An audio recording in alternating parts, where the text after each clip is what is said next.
It's a, it's a sweet jersey. Yeah, it's great. Really. Okay. So what I'm going to do is act like we haven't just botched the entire thing that everyone has just watched us do and do a really sweet, quick intro here, and we'll get going. I like it. In 3, 2, 1. Hello and welcome, everybody, to the walk-off. This is the Long Toss, episode 222, and it is our playoff edition. We are live on YouTube. I'm going to be keeping an eye on the chat, so we will answer your questions and comments as they come in and as we can get to them. Very excited for our panel today. So we're going to start with our seasoned vet. He actually filled in for Adam Mack on Friday, doing some co-hosting duty. Joel Haycomi from TikTok. Thanks so much for joining us, buddy. Welcome back to the show. Glad to be back for the last one of the year, right? Yeah, we're going to be talking going to Minnesota. Connor, That's with the right. flight deck. Last time we talked was in person, buddy. Yeah, seriously. At the Comedy Bar Live Long Toss in Toronto. Welcome back to the show, man. It's been a while since you've been on. I know it's been a while. Fault my own, because I've just been I'm working. I'm paying my bills. They've decided they stuck me on Sundays, but now I've finally somehow football season was the thing that changed it, where I'm able to be on good for Sundays. So yeah, it's good to be back. Good to see you again finally. Yes, and I'm very excited to introduce our next guest here because I've been literally trying to twist his arm to come on the show for, I guarantee, well over a year now. Good buddy, fellow comedian, based here in Alberta as well, and runs one of the biggest gaming podcasts in, it started off in the province and then got to the country, and now we're hitting world type of credits here. somehow from Remember the Game and huge Tampa Bay Rays fan, Adam Blank. Thanks so much for joining us. Thank you for having me, buddy. And thank you so much for asking and then me being like, no. I had to make sure the Rays were in the playoffs and everything was good before I came on here and made an ass of myself. So now we're okay. Now I'll come in here. Well, it's funny how it goes because I really I wanted you on here to talk the upcoming Toronto Blue Jays and Tampa Bay Rays wild card series. And what is hilarious is that try to predict the Blue Jays in 2023. It is almost an impossible endeavor. Thank you, Wes Parsons. Yeah. All right, folks. So again, everyone on YouTube, we do appreciate you joining us. Feel free to hit that like button. Obviously, we are going to be paying attention to what's going on in the comment section as we go. Let's start with the fact that things have become more clear in the last few minutes. Literally, yeah. Literally, the Houston Astros just finished beating the Diamondbacks.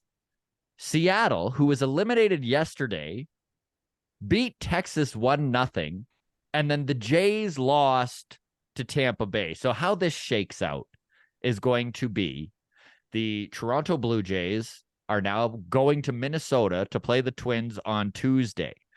Texas, that looked like a sure shot to win that AL West almost without a doubt for the last 3 months, is now going to be headed to Tampa Bay to play the Rays. And Houston has now won the AL West. And because Houston won the AL against the Arizona Diamondbacks, that matchup now flips. The Marlins play the Phillies and the Diamondbacks play the Brewers. Just unreal what has happened here. And it's funny because when they introduced expanded playoffs, I was so against it. And we'll go throw to you here, Adam. It has actually wound up being great, right? Far more fan bases have been involved in watching their teams. It's awesome. I will say, I felt the opposite way. I was for the expanded playoff format because it was cool when it was 1, 2, 3 in that wild card and everything. But I'm still I've only been a baseball fan for about a decade, 12 years. I kind of got into it late, and man, 162 games when you're out of the running after about 70 games is a long season. And so I like that more teams are getting in. I think it and I still think you're I don't want any more. I think we're walking a good balance now. You don't want to get into that 50, 60% Before you know it, it's participation postseason. Everybody gets in. Like I like it the way it is now. I have some beefs with the format because it drives me crazy that Minnesota's got home field in the first. Well, we can get to that later. But I like the expanded format. This has been so exciting, both AL and NL. It's been so much fun to watch the last like 10 days. It's been just ridiculous. I love it.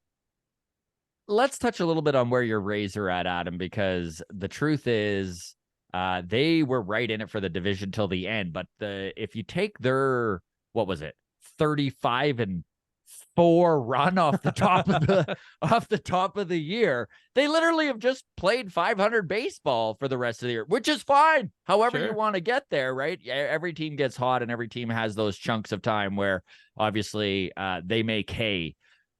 How are you feeling confidence-wise with where your Rays are at with the injuries that they have faced? The fact that your starting superstar shortstop is basically no longer to even be mentioned. A lot of obstacles have come your boys' way. But here's the thing with the Rays: they seem to always find a way. Do you have hope? I mean, I have hope. I think I legitimately feel like it's a coin flip. And I felt that way against Houston, Texas, or Toronto. I don't think it matters. And I hate to be that guy because it drives me crazy when teams are like, without injuries, we'd be the best. Like, I hate to be that guy, but like, is there another team that has lost as many players off of their than the Tampa Bay Rays have this year? Like, it's just not my just God. guys, great guys, right? Exactly. Like just top of a roster guys. Just Wander Franco. If that was it. And I want to make sure I make this clear because I know the internet is like, I am not defending anything Wander Franco is being accused of doing. Like, it should, I'm a believer in like, let the process play out. But if the dude's guilty of what he's being accused of being guilty of, then like, I have no sympathy for him. But as a fan of the team, like, that's the biggest contract the Rays have ever given out. They finally got off their wallets. We got our franchise and now it's over. But then you add in all the other injuries they have and the fact that they still came 2 games from Baltimore for that top spot. Like, I'm proud of them as a fan, but I'll be honest, like, I am nervous because my God, they're missing a lot right now. It feels like they're half a team right now, and they're still playing Tampa Bay baseball, right? That yes. Grind you down. We don't make mistakes. I mean, they sure did against the Blue Jays a couple of times over the last couple of weeks, but I feel like it's a coin flip. I feel good, but I'm nervous. I really am. Like, it's, they're saying Jose Siri might be back soon, but I can't imagine he's playing in this wild card series. And even just to have him back would be a godsend, much less the 900 other guys that are out now. It's funny. Insane. It's funny how Texas I don't even know how to judge Texas. And Connor, I'll throw to you with that Rangers jersey disgustingly displayed behind you there. Are they the best team in baseball or do they suck? Because it seems like they're picking one or the other. Okay, this is going to be a very long-winded way. First off, this is Corey Seager. I'm a big Corey Seager fan. Loved him. But with Texas, I said this on my podcast a couple of days ago. They scream 2021 Toronto Blue Jays to me. Where the starting pitching, you get what you get. Probably going to be good most days. The bullpen, but their hitting will hit them out their way out of it. And I think it's very dependent on how their starting pitching does. If their starting pitching goes out and gives you typical 5-6 innings of good ball, and their offense, which is ridiculous, gives you something, I think they could genuinely go on a run. Granted, if they do what they did in Seattle, they're not going anywhere. And with Tampa, who has really good pitching and does just enough hitting to win, it's kind of a coin flip. And with the Rangers, they need Corey Seager to be Corey Seager. They need Marcus Semien to be Marcus Semien. They need Adolis Garcia to just keep driving in runs. They need everything to go right, I think, for them to really have a World Series run. Joel, the Jays are in, buddy. Last we talked, we were really doing a deep breakdown of what this Tampa-Toronto series is going to look like. Yeah. All the effort and thought process of how the matchup works and psyching yourself up to go down to Tampa Bay. And, we can do it and all that effort. And then right at that last moment, hey, you're on your way to Minnesota. And you're like, wow, did it not feel like we earned that one bit? It's like, I don't feel any situation where this team should really be popping champagne.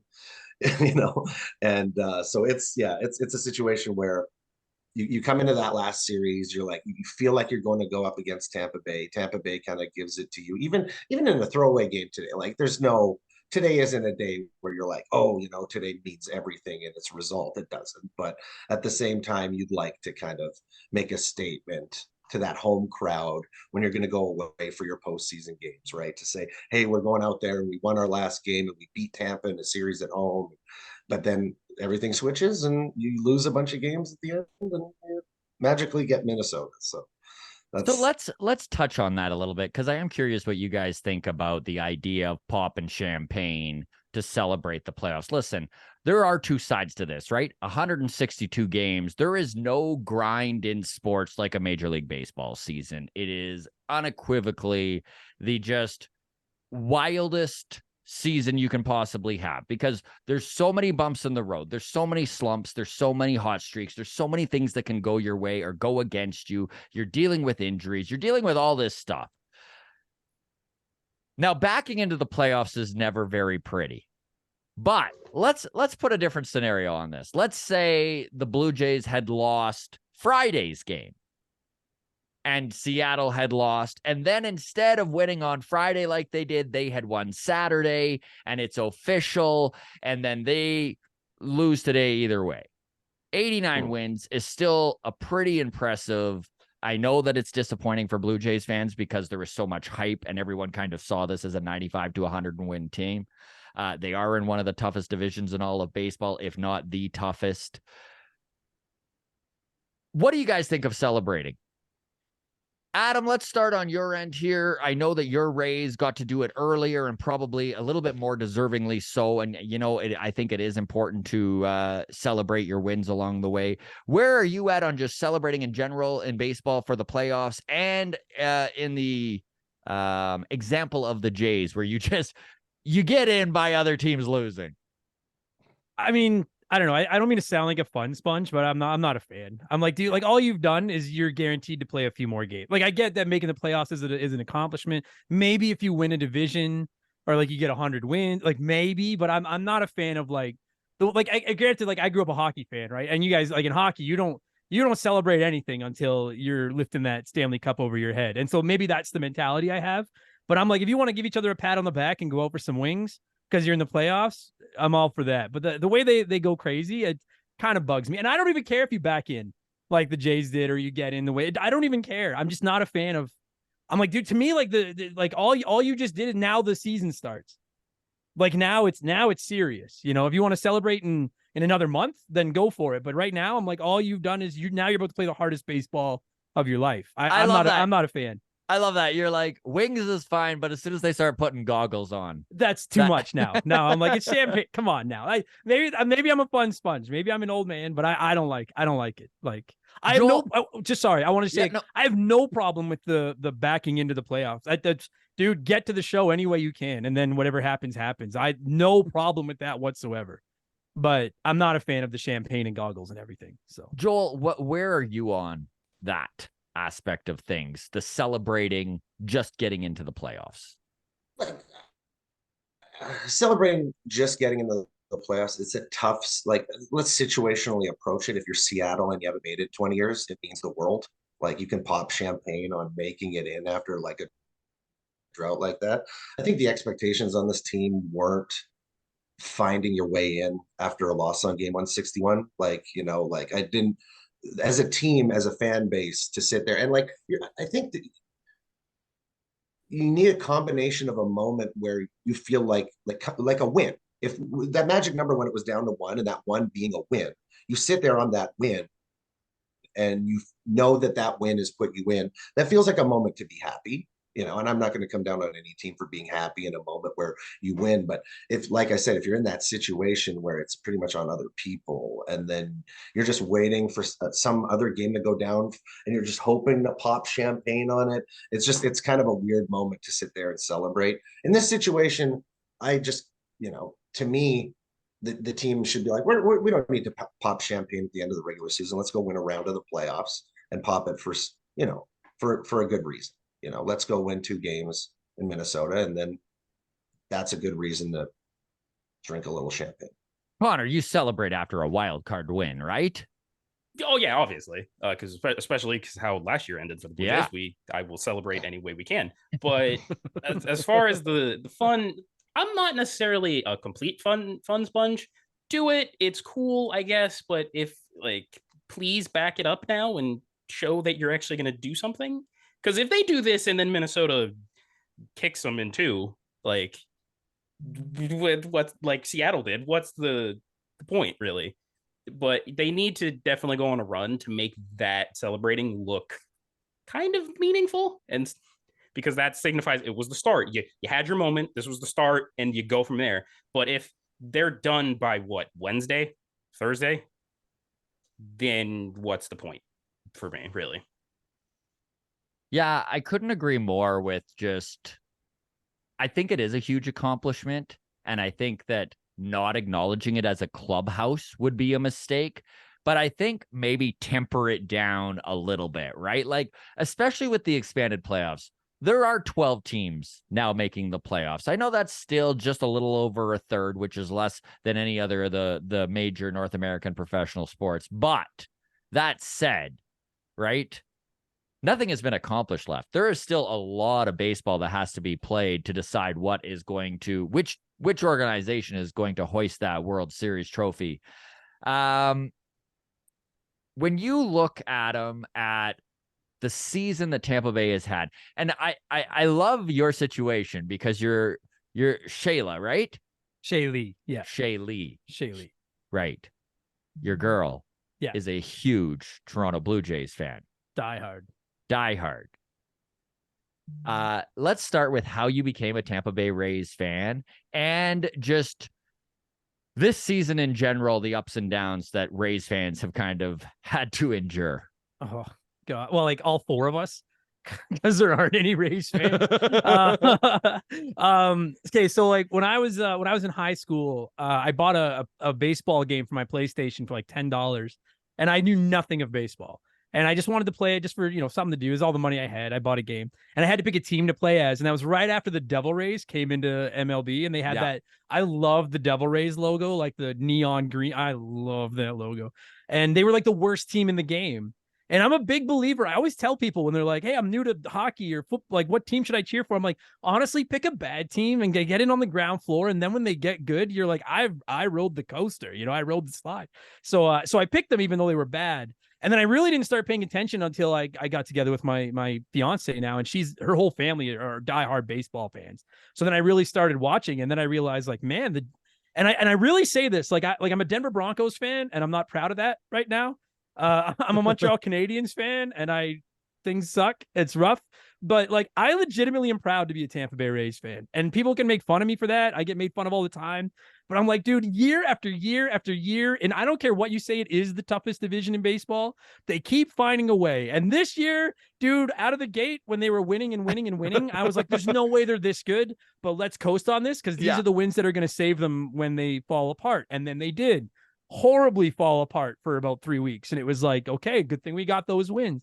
It has been, and then, dude, just injury after injury after injury, and then the Wander Franco situation, and then they get a new park, which I'm like, oh, cool, so now they're staying, but then now, oh, here goes 2 more injuries just for the hell of it because you got a new park. That's the trade-off, and it's just, it has been such a stressful season. And then again, like you said, I live with a Jays fan, and so for the last like 10 days, much like you guys, we've been preparing for a wild card series. And I'm not just trying to suck up. I legitimately hope, like, I have no ill will toward Baltimore either. I hope the last team standing from that division wins the World Series. And I hope it's the Rays, but like any of the 3 of them, just to shut up Braves fans and Dodgers fans and just be like, you know what? Show us some love. This division is cutthroat and one of us did it.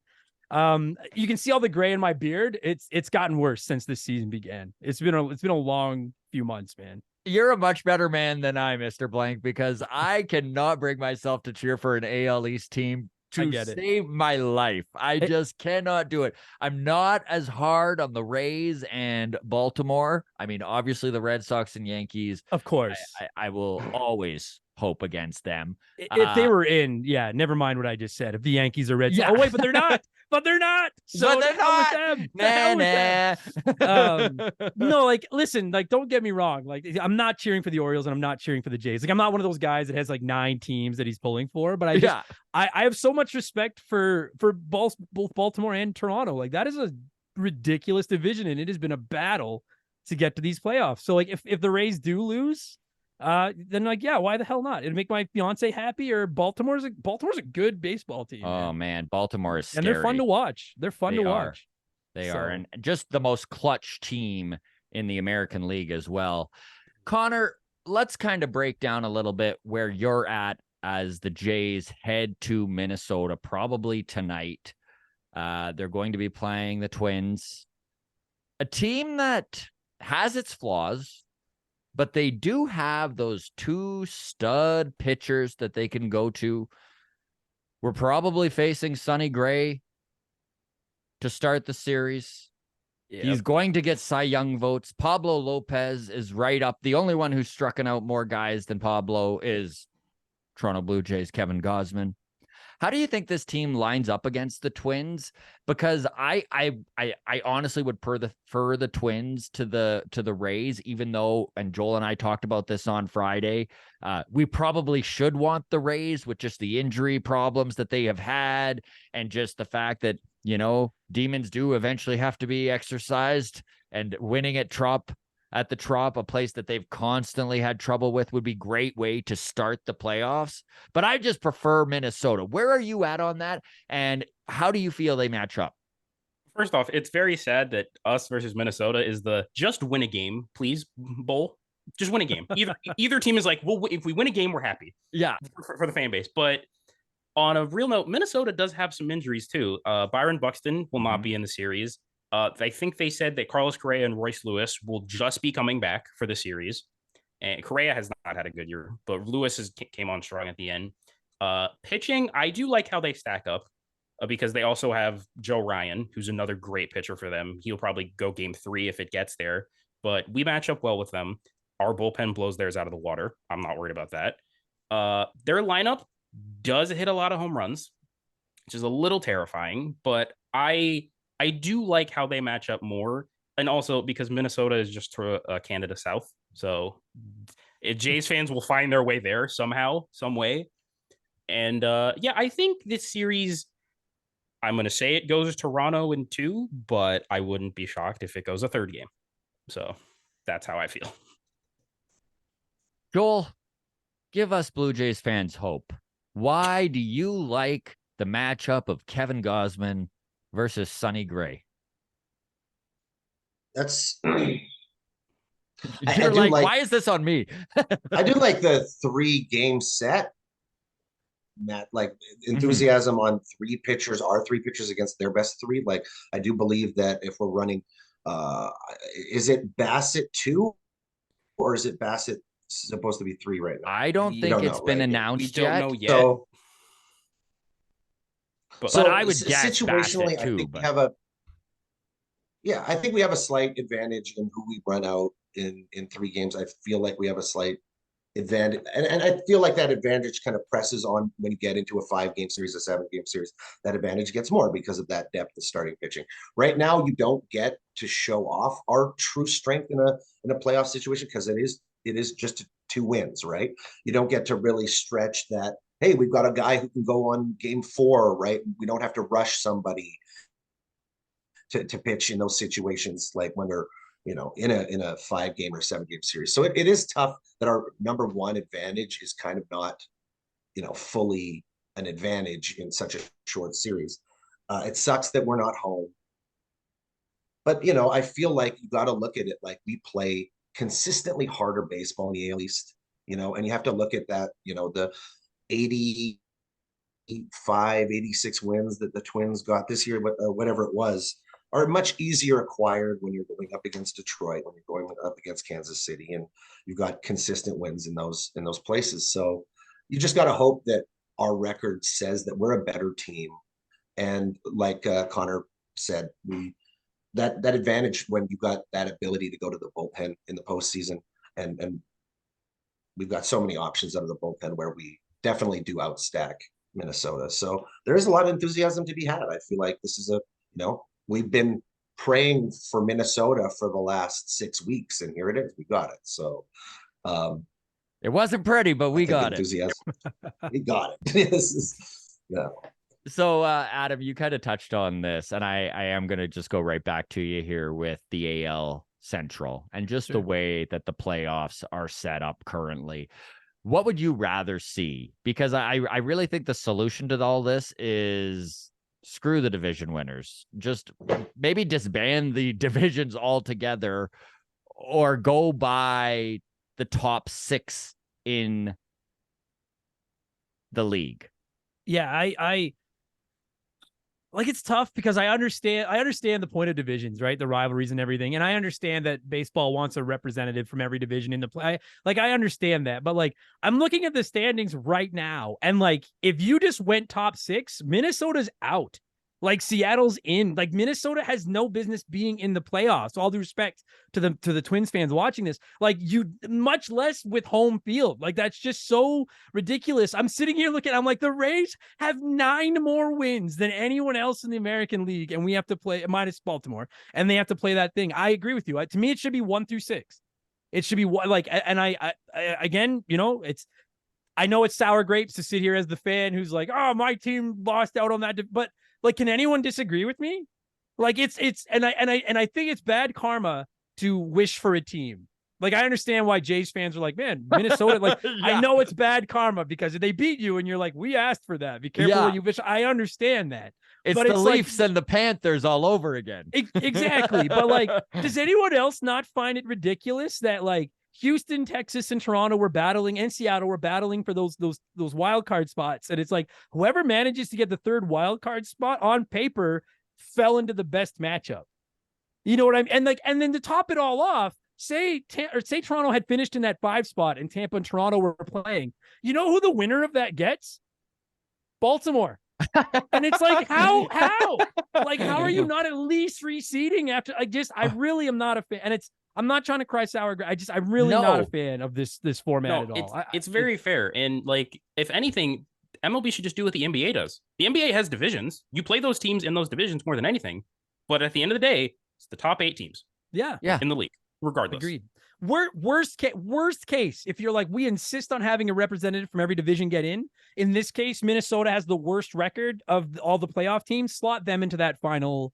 While, like, I'm not agreeing with that, but I'm just saying, if you have to have a representative in, then slot them accordingly. Like, just because they're in a crappy division, they get an advantage going into the playoffs. And the American, and like our teams are all getting punished because of our tough division. I really am not a fan of this format at all. But anyway, I just had to why. The not reseeding is also dumb too. Agreed. The not reseeding is just ridiculous, in my opinion, because they're like, it feels, and listen, this is sour grapes from an AL East fan, okay? But like, it just seems like these 5 teams in the AL East, and hey, I'll even cry sour grapes for the fans in the AL West, who also, the top 3 in that division have beaten the crap out of each other. Totally. Let's face it, if Seattle was in the Central, not only would they be in, but they would have won so many more games. And that's what maybe sometimes isn't highlighted enough, is how many times Minnesota gets to play the Detroit Tigers and the Kansas City Royals and the Cleveland Guardians. Like, their entire division is under 500, right? So like, the even look at what happened in the last 10 games with Seattle, right? Like, they're literally in a playoff dogfight, and they're constantly playing Texas and Houston. And I mean, good on Major League Baseball scheduling, because obviously, as a fan that has nothing to gain in the AL West, it's really fun to watch. But I mean, just the way that the Jays wound up in a dogfight with all 3 of them, I don't know if the Jays would have made the playoffs if it wasn't for the fact that Seattle and Houston and Texas had to play each other so many times at the end of the year. Now, that said, I do want to say the Blue Jays did play 16-12 in September, which is better than the Astros, better than the Rangers, better than the Mariners, better than the Rays. Like, it wasn't a face plant or anything, but they had definitely dug a hole to get out of. And so it just seems that the playoffs should be, I don't even give a shit about realigning divisions. It's just like, do 1 through 6. Yeah. Joel, would you disagree in any way? Like, do you view the playoffs as is as flawed? Oh yeah, it's flawed. Don't get me wrong, I like the amount of teams that are in right now. Mhm. Adam made a good point about it being at a great point. You don't want any more because then it's just participation. But I don't understand the concept of giving like division winners aren't the same value. You win your division, but you have to be ranked against 3 division. If 2 division winners get a bye, then why aren't you only having 2 divisions? I know that that's kind of weird to restructure it in that way, but that kind of seems like it would make sense. You have 2 divisions, 2 division winners get a bye, and then it's 4 teams based on ranking after that. Not this weird, you can win a division and it's a weak division situation. You're not going to have a weak division if it's minimum 7 teams, right? Like I don't really understand this kind of situation where winning a division has no, it's not equal across the board. Mhm. So why are you approaching it from the mathematical standpoint of 2 division winners out of 3? I don't understand that. Just make it some serious restructuring needs to be figured out on the system because yeah, like a fan base like Seattle who's made the playoffs once, and literally you do it every 20 years for that franchise, and then you're a better team than a team that isn't. We want the best teams. Isn't that understood kind of across the league that you want to go to the postseason and the best teams are there? So just create a system where that happens, and then we won't be talking about it. Adam, game 1 of the wild card. Who do you see the Rays throwing out there? Is it going to be Glasnow? I think so. I think just, I really feel like I think Yandy Diaz and Randy Arozarena are the heart of the Rays, but when it comes to pitching, like Glasnow's the guy, right? Like, I mean, again, the injury, like I miss Shane McClanahan. Oh, my God. But still, right. But still though, it's like, yes, I think so. I think, yes, I think they roll out Glasnow and then they roll out Eflin and they cross their fingers and toes that they just end it in 2 and get a couple of days to get some sleep. I don't see any other Eflin, way. by the way, what a signing. Yeah, dude, and I don't mean to be like a homer, but I'm like, they just keep finding a way. Like they just keep finding these guys. I like every time they sign somebody now, I'm like sick, even if I have no idea who they are, because they're probably gonna be really good. You turned Jake Diekman into a usable reliever. But yes, I hope that it's Glasnow. I really do. But you know what? Kevin Cash is the same guy that pulled Blake Snell in the World Series, so we'll see. But I hope it's Glasnow. Zach Eflin, when you guys signed him, all I could think is what an overpay. I can't believe they're giving this guy that much money. And now I'm like, wow, $10 million. Like, what a bargain. Yeah. It's wild. Dude, I was watching when the Rays had that 4-game series against Baltimore a couple weeks ago. I watched all 4 of those games, and I was getting the Baltimore feeds, so I was listening to the Baltimore guys. And one of them was like, they're like, I don't understand at this point how if you're a general manager and the Tampa Bay Rays call, like, just hang up, like, don't answer. And I'm not trying to be a homer, but they're like, they're gonna, like, if they're asking for somebody, you should probably just mark them as unmovable, because that's the secret sauce. I don't know how they keep doing it. Like, I feel like they're getting lucky, but you don't get lucky this often. Like their front office is immaculate. I don't know. Well, we had a similar talk before the season started. And Joel, I remember you saying that, like, you should almost do fake trades, right? Yes, call up the Rays, right? Be like, we want this guy. Who in our farm system do you want? And then get those names and hang up. And then you instantly know who to promote and who to invest your time in. Yeah. Oh man. No, anyway, so to get back to your question, I hope it's Glasnow. Just I'm fine with, like, it's gonna be Glasnow and Eflin are gonna be 1-2. Like, and doesn't really matter, but obviously Tyler's Tyler. I want him to lead them on to this series. Did you have a preference? Like, obviously Texas is a good team, although, man, their September has been absolutely just so weird. They did finish 15 and 14. So they were 500 in September, but never at once. It was lose 5, win 5, lose 5, sweep the Jays, get swept by the Guardians. Do you think that Texas is a team that could cause some trouble for Tampa? Yeah, I'm not trying. Like, I honestly think Houston, Texas, or Toronto could have caused problems for Tampa at this point. Like, Tampa has been they've been oddly Jekyll and Hyde this year. Like, Tampa is always like this steady Eddie. Like, that's always their thing. Like, I look at the Jays. I know this is a Jays show. Like, I watch a lot of Jays games because I watched with my girlfriend, and I'm like, dude, they're so good. And I don't have to preach to you guys, but I'm like, one night I'm like, my God, this is a good baseball team. And then the next night I'm like, what are they? What is this? Like, there's so much talent and then so much inconsistency. And I look at the Rays, and on paper, I genuinely don't think the Rays are as good as the Toronto Blue Jays are. But I think it's that consistency that is what makes that difference. So all three of them legitimately scare me. Again, I feel like it's bad karma, but if I had to pick one, I think I would have gone with Texas. I would sure like to beat Houston just because I hate Houston. I did not want Toronto. With a 10-foot pole, I didn't want Toronto, especially after that last series at the Trop last week. I think Toronto's due to just bend Tampa Bay over at the Trop, and it doesn't need to be in the playoffs. So I really didn't want them. Connor, So I guess this lineup that the Blue Jays have been trotting out the last few days, today obviously excluded, where your top 4 is George Springer, Brandon Belt, Vladimir Guerrero Jr., and Bo Bichette, with Kevin, all of our best bud, Biggio, hitting 5. Would you say that this is the best put together lineup we have seen in 2023? How do you feel about Brandon Belt, who is he? I mean, he came back off of injury. He can't stop hitting bombs. I honestly, I think it is the best the best lineup that they've had, because similar to 2021, it's basically the 2021 at the end, just replace Marcus Semien with Brandon Belt. Mm-hmm. Brandon Belt gets on base, and you have Vlad and Bo, who both usually mash the hell out of the ball. And then you have the greatest player alive, Kevin Biggio, batting 5th, doing everything he can to stay on this roster.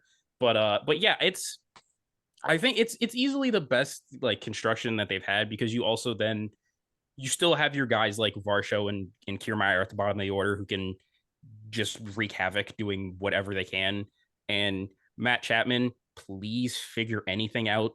Just make contact on the ball, figure anything out, and this lineup would be great. And Kirk, in the last 50 games, his OPS is above 800. So he's been what we've wanted out of him. So they're all clicking pretty much at the right time, and they just need to keep doing it, hopefully against Minnesota, which I think they can do. And this is one of the few years that no teams in the American League scare me like as much as I normally think they would. Adam, do you feel that as well? Just that this is the most wide open the American League has been in a long time? Mostly. I do think the road to the World Series goes through Baltimore, but even Baltimore doesn't scare me as much as like I'm like they're very good. Like, I'll be honest, if Batista went out for the season, maybe I'd be like, I don't know if I want to touch Baltimore. But now that they don't have him, I'm like, they're beatable. Like, they're good, but they're beatable. Yeah, I legitimately feel like any of these. I don't think Minnesota's going to the World Series. I legitimately think any of the other 5 teams in the American League could go to the World Series this year. I really do. Joel, would you agree with that? Oh yeah, absolutely.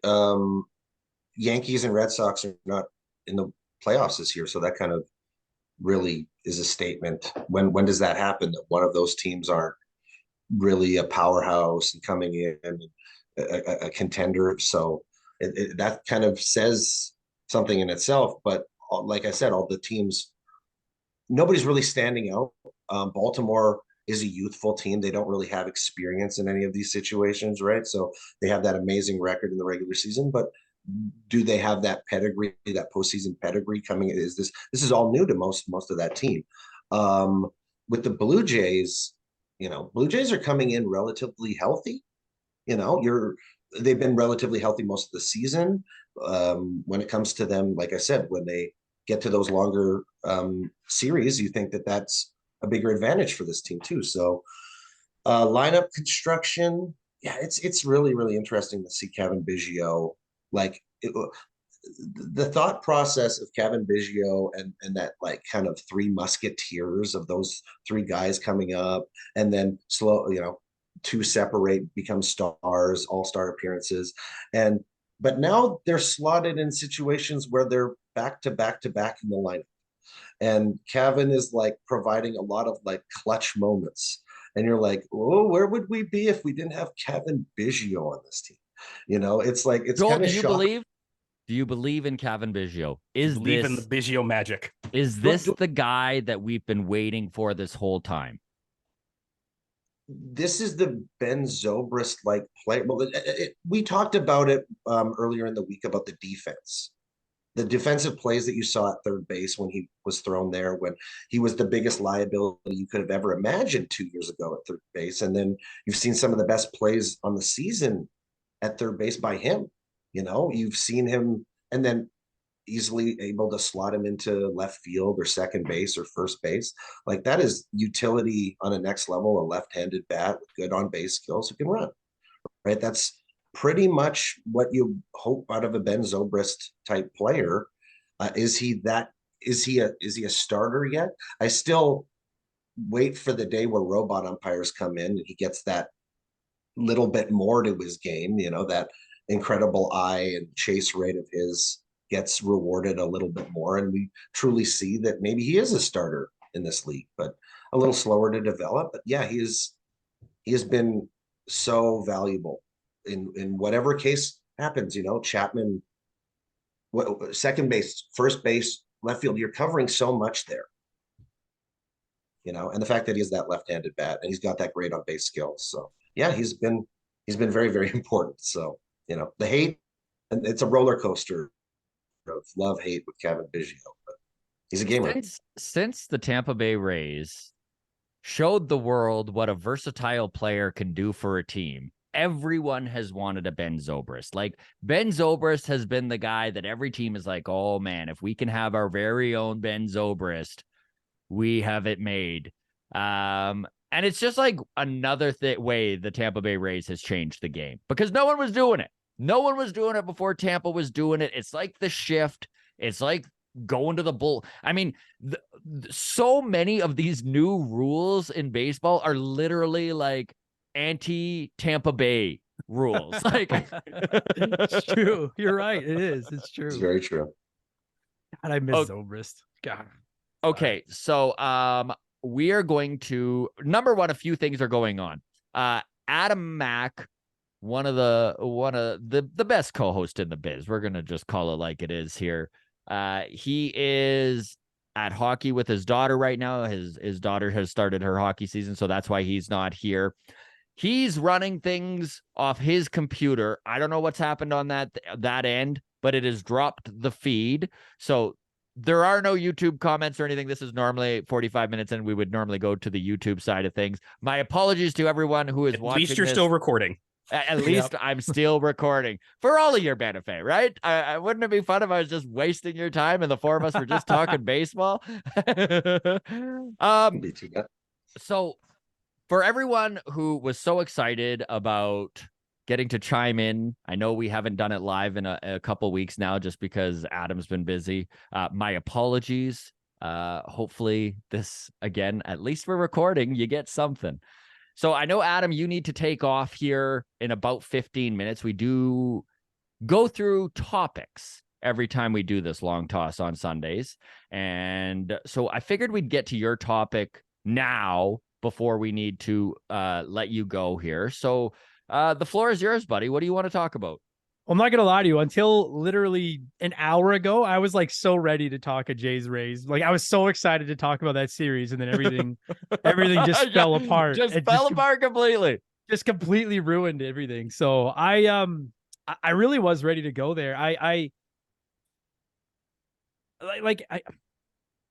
trying so hard not to I don't want to be a homer because I legitimately like the Jays. Like I hate to be one of those like, oh, my second team, because I don't have a second team. All right. I'm not one of those guys. I hate it. Once the Rays are out, I'm only going to half care. Like I'm going to watch because I'm a sports fan. I'm sure you guys are the way with the Jays, right? You're going to be like, all right, well, now I'm hoping somebody, but I'm not I'm not live or die by these play. I will say it's great that the Jays and Rays aren't playing in the sense of like, we were getting the worst time slots for that series, right? Like, does anyone outside of Canada and me care about the Tampa Bay Rays Blue Jays series? Like, so at least now maybe one of us will get a nice time slot. But I guess like, I don't know, man. It's so frustrating. Like, I look at my team and I'm so proud of them. And I'm not overblowing the injury thing this year, am I? I guess that's where I want to go, because I've whined about it a lot this year to everyone that has listened. But like, it is real. I've never cheered for a team that has been as injured as the Tampa Bay Rays are this year. And then add in the Franco mess on top of it, which I don't know if you guys have covered it all. I don't think that guy's ever playing baseball again. Nope. Which again, if he's guilty, like I have no sympathy for him. I do have sympathy for my team, because that's not like, imagine if Bo Bichette just suddenly was like, oh, by the way, guys, Bo is never playing baseball again. You know, like, it's like, I'm trying not to swear, but I'm just. No, man, I'm with you. I'm with you. Like, and so I'll start here with just saying, I don't think you are overblowing it. Listen, losing Shane McClanahan is a huge hit. And there aren't very many teams where you can kind of take a look at their starting rotation and watch their number one guy be injured and not affect them. Like, Alek Manoah is maybe the only comparable I can think of who, like, and I mean, completely different scenario, obviously, but there's so much more to what's going on with the injuries with the Rays. Like, Drew Rasmussen literally came out of nowhere looking like a Cy Young winner. They turned him into such the pitch mix that he was doing, like, especially in a organization where velo is so prevalent, and then they've got this guy who's just picking corners and, dropping in these ugly sliders and these big curves. And like, he was just a fun guy to watch pitch. And I think that him going down hurt them more than people are talking about. Shane Baz, like Jeffrey Springs. Jeffrey Springs. Thank you. I literally had forgot about Springs. Like, it's incredible the fact the Rays have been able to cobble together a pitching staff at all. But honestly, what's really impressive is that I don't even like saying his name, but Wander Franco, man, that is such a hit. It's like ridiculous. That is such a hit. It is it is the equivalent of the Jays losing Bo Bichette and then calling up a rookie and being like, I think we're good. I think we're fine.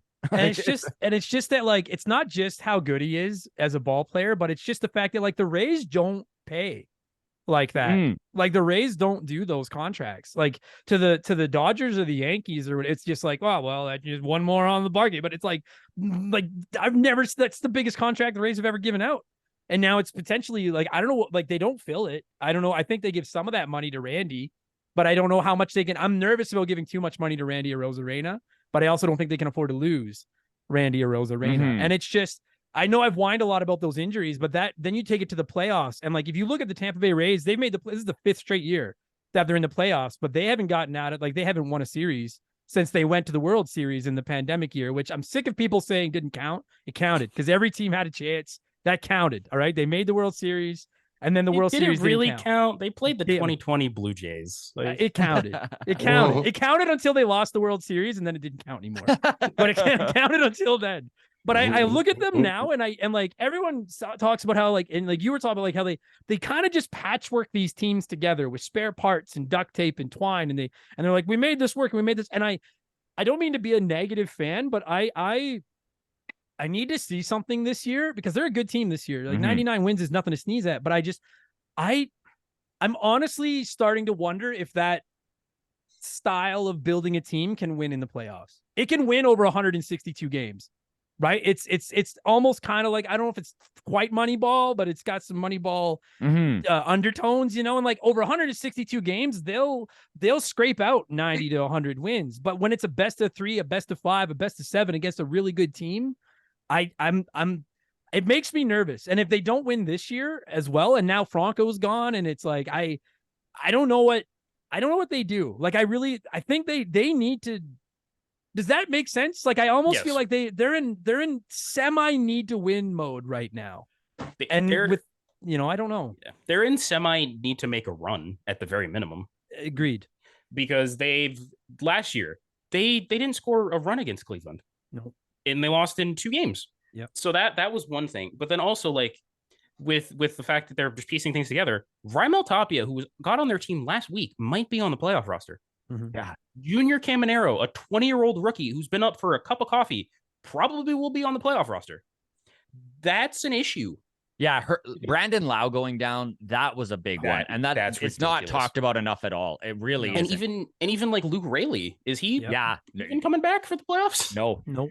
Like No. that's in how Jose Siri was a huge piece. Oh man. That If you man guys, listen, if you guys could spare Kiermaier for like a week, we could really just Oh, really, really appreciate Manuel Margot in the last week has really showed you guys you miss Kevin Kiermaier. Oh, tell me about it, man. It's just, and again, when you look at the AL East too, and it's like Baltimore, I don't know how long they can keep all those guys that they have because, eventually they're all going to want a lot of money, but they're going to be a good team for the next couple of years. And the Jays, you look at the Jays and it's like, that's a good baseball team. And the Yankees and Red Sox are like those two sharks in the water that are always just one big bite and an all-star. And I know, for the love of God, not an Ohtani, but as somebody away from being good again. And I look at the Rays and I'm like, boy, like you guys, they need to it can't be, injuries aside, it cannot be a wild card exit this year. It can't be.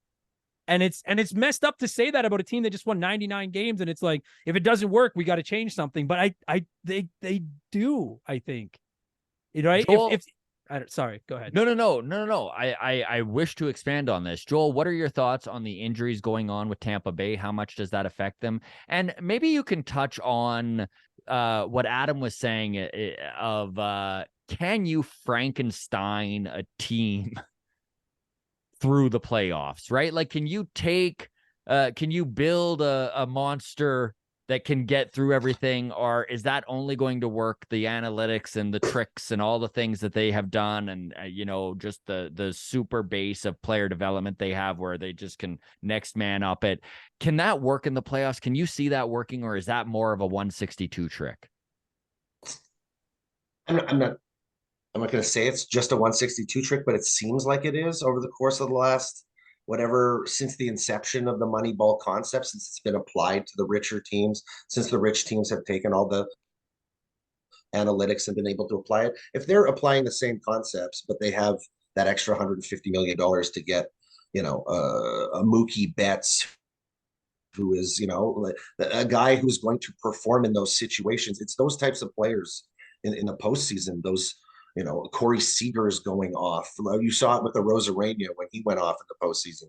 Like, you need to be able to keep those stars who hit upper echelon pitching and those pitchers who dominate, those veteran type pitchers that you have to pay big money to. Like, you can't, to be able to rotate the cycle through youth and constantly making the most godly trades that you could ever do to just reimburse talent within your organization. Like, it can't last forever. That well of always making the right choice, like they've done it, but have they ever? You need to be able to sit there and look at a team that has 99 wins and make a move to bring in a bat or a pitcher. I'm surprised Tampa wasn't able to do that really in any of these situations over the last few years, take and bring that massive star in more as a rental, not because they can do it as a situation where they can acquire that player, because as Adam says, they've only ever done it once, right? So it's that situation where you've got a ton of talent usually in that farm system. When do you make that stab and go for it one time and bring that guy who doesn't really belong here over 162 games, but maybe over the last 50 he does, right? Like a kind of move like that. Is that what he did? And even in saying that, what are the big Rays deadline deals in the last few years? Aaron Savali was this year. Last year was David Peralta. Yeah, and exactly. 2 years ago was, I could not tell you to save my life. And they have the prospects. Like, really? I'm going to be honest. Like, I like hindsight's 2020, but I'm telling you, like, look at my social media leading up to the trade deadline. I was begging the baseball gods. I was like, let them go for Ohtani. They can't sign him. but for a few months, that's what Yeah. they just one time. Because it's just all it is just every year they take all these young guys and a couple of oddballs and they piece together a team. And then when they develop them into the Zobrists and all these stars, the Blake Snells, the list goes on and on and on, then they have to sell them. And it's like they're always right at the cusp of becoming this contender, and then they need to get rid of their best parts because they can't afford to keep them anymore. And I it's think so that maybe infuriating. I think that maybe the biggest Achilles heel of that way of building a team is that when you look at the teams that do win, you look at the championship teams, the experience they have on that team. So it's almost like the Rays are a factory of developing experience. And then once that experience is accumulated, they no longer can afford the guys and they go win World Series with freaking the Dodgers. And, you know, like it's just really frustrating as a fan of baseball to watch. And I have very little love for the Rays, but the respect level I have is through the roof. And the player development that they have managed to pull off over the last decade or two has been, I don't think there's a comparable in sport. Like, I don't even like, forget about baseball. Like, find me a better organization at putting a good team on the field with less money. It doesn't exist. But again, I really do think the downfall of that is like, there's no playoff experience on your team, dude. No, it's not. And it's funny. Like I'm an Army brat. So like as a kid, I moved every couple of years over and over and over. And so I don't have like, I'm jealous of people that are like, oh, this has been my best friend since we were 5 years old and now we're 4, because I don't have that. And I look at the Jays. I know it's a dumb comparison, but like I look at the Jays and all your best guys that have all come up together. And I'm like, dude, they're going to win together and they're all tight and they're all going to have these experiences together. And then I look at the Rays and I'm like, they're the Army brats of the MLB. Every year it's like 3 new guys get to know each other, just figure it out and try to win. It's really frustrating. So I look at them this year and I'm like, this, like that hot start and the piecemeal season, like you've got yourself in you're in a cozy position because the only team you're giving up home field to until the World Series is Baltimore. Right? Like, it's just like, you're in a good spot right now. So like, we got to do something with this year, man. It's just, you know, knowing the Rays, they're probably going to get rid of Andy Diaz in the offseason. Oh God. Well, Arozarena is the one I'm curious, because his contract's up at the end of this year. He's on a 1-year deal. And he's the guy I look at as like, Yandy, dude, if I'm not mistaken, I think Yandy locked down the batting title today. I think he did. Don't quote me on that. It was very close. It was really close. But I think. And I've always Diaz has always bothered me. Like, I don't know, because he always looked like he could do more than he did. And then this year it was like, there he is. That's my guy. Like, he's the heart of the team. But I'm worried that like, what if Arozarena goes for big money somewhere this year, right? And Franco's probably not coming back. McClanahan's not back next year. The list goes on. And I'm like, the window might be closing. Like they've got to do something this year, and it's scary that the American League is so good that, like we were saying earlier, outside of possibly Minnesota, possibly there's not even like a soft. You're not getting a breather in the playoffs of the American League this year. Like, you better come to play. It scares me. I'm excited, but I'm nervous. So. Adam, I know you need to get out of here, so we can kind of say our goodbyes here. For everyone out there who is a video game fan, you run literally the top retro gaming podcast in the country, but also it's getting close to the world, my man. Just so proud to watch what you have built there. And I know that the amount of times that I've bugged you for a little podcast advice, and you're like, well, number one, you should probably figure out how to use YouTube because, you know, you advertise you're going to go live and then you never do. No. No, but we really do appreciate your time, man. And thank you so much. And feel free to give a little plug here for those who haven't heard of you and where they can find you. Thanks, pal. And let me just say, likewise, to you guys and everything you've like. I remember talking to you when you were like, I think I'm going to start a Blue Jays podcast. Yeah. And like what you guys have built is just ridiculous. And I, as someone that's kind of gone through the same process, I love watching this, and like, hard work pays off and you stick with it and you're passionate about what you're talking about and you have all that. So congratulations. And thank you for letting me come on and whine about my Rays to people that hopefully will listen, because nobody else wants to hear me anymore. So yeah. And if you are interested, I do have a video game podcast. Remember the Game. We just celebrated our 5th birthday, and over 260 episodes now. And I'm a comedian, and it's just me and my friends getting angry and talking about video games. We don't talk politics. We don't talk history lessons, because I feel like there's enough political crap in the world today. We just talk about video games. So just look for Remember the Game wherever you get podcasts. And thank you, my guy, for having me on. Appreciate you guys. Adam Blank, everyone. Go check him out. He's in Edmonton. He's very funny. So if you get a chance to see him on stage, do so. And check out Remember the Game. Thanks again, Adam. All the best, Thanks, buddy. guys. I'll only say this once, dude, but good luck to your Rays. Likewise. Good likewise. I guess if we're gonna see each other, it's not gonna be until the ALCS. So That's right. I guess we'll see you guys in, I don't know, a couple of weeks, right? And we'll Exactly. do that up then. Okay. All right, Take it buddy. easy, you guys. Take care. Sounds ya. good, man. Cheers. All right. Then there was Okay. 3. Then there was 3. There we go. Jen was just here. I thought I admitted. Oh, there she is. Look at that. Look at the timing on this swap in here. Jen, hello. Hello. Good to see you. So we were supposed to be live on YouTube. There was a mess up. We're not, but we are recording. So that's something. And this will be out tonight. And I know that I've already gotten DMs being like, is Jen on? Is Jen on? I'm like, she will be on the back end of this thing. So welcome back. The Blue Jays are in the playoffs, Jen. And you're excited about it. They Who knew? are. You know what? I've been tough on this team all year, and I think rightfully so in a lot of cases. I don't think I've missed the mark on most of what I've said, but this is what the 162 games is all about, right? Is getting to this point. And essentially you're wiping the slate clean, really. And hopefully the 162 games of, whatever you've learned over the course of that 162 games with regards to approach or this or that, you take that into the wild card series, you play your ass off and you see how it goes. But that's what it is, right? That's the 162 games. A month ago, I really didn't think they'd be in this position. We talked about it a little bit off the top, obviously, just the fact that it just seemed inevitable that the Jays were going to face the Rays at the Little Trough of Horrors for the wild card, and chaos ensued today. The Blue Jays are now heading to Minneapolis.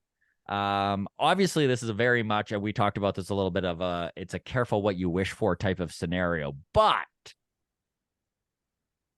Minnesota, where are you at on the Twins? Their pitching is incredible. They're dealing with some injuries. Yeah. That's my concern because the Jays have struggled against really good pitching all season. And that I think would be the one reason to not want to face the Twins versus the Rays. At least with the Rays, you've both seen each other so many times. You know essentially what to expect. And the Jays have had some success against the Rays this season. So, walking into the Trop doesn't necessarily spell an automatic wild card loss in my mind. Minnesota, I feel, is the what's the word I'm looking for? The weaker of the two teams overall. You look at the records, and with the Twins playing in a worse division, and that's their record versus what the right. But my only concern really is the fact that over the course of 162 games, we have learned that the Jays offense can often be very anemic, that they struggle to hit good pitching, and, sort of lose all semblance of an approach at the plate when faced with a challenge. So that's my only real concern, I think. I was also concerned if it was really cold going to Minnesota, and playing what that might do to them. But I'm assuming they're unseasonably warm, just as we are here, but I don't know. I checked. I've not checked I the weather. literally just checked. It's 31 degrees in Minnesota right now. So, We're fine. yeah, that's probably not a big deal. Even I think it does get to like 18 degrees on Wednesday, but they're going to be playing during the day anyways. yeah, of course they are. So it's going to be fine, I think, for that. I'm with you. This is one thing about the Blue Jays in 2023 that is scary going into a 3-game series, is we have seen this team just completely go cold for 48 hours. And obviously, they're not alone. There's 29 other teams who have their ups and downs as well, and every single one of them has gone 48 hours. But it just feels like it's disproportionate how many times it has happened to the Blue Jays. Connor, when you look at this offense, and we did talk a little bit about how the lineup does look the best it probably has, what are your biggest fears going into this series with Minnesota? Where can you see, we've talked the strengths, we've talked where the Blue Jays could see some success. What would be your fear here going in? For the lineup or just in general? In general. In general, Minnesota still has on Kevin Gausman what they did the last time they faced him. And because last time he was not good. They didn't swing at the splitter at all. And he was a normal pitcher, which caused us to almost get swept in the series that they played here. If it wasn't for Kevin Biggio saving the day. I forgot the Twins beat up on Gausman once already. Yes, that happened. It was in that same game that they almost got swept in, and other than the Biggio home run that saved them. But the Twins, they do have a really good. They can hit with a lot of good teams. They have a lot of home run potential, and that's a fear, is Gausman just not having it, a la Alek Manoah in Game 1 of last year. So that's the biggest fear. The other fear is just, please hit the ball somewhere, anywhere. Vlad. That's my concern right there. Vlad, Bo, just hit the ball. Like, hey, Davis Schneider's 0 for 31 is done. That was great. It was actually great to see. I know that we're talking role players here, but Joel, like, just to have a guy who's slumping that badly on the bench, you don't want to put him in a pinch hit scenario when he's 0 for 31, do you? No, that's tough. And like, it's a nice thing that that's over.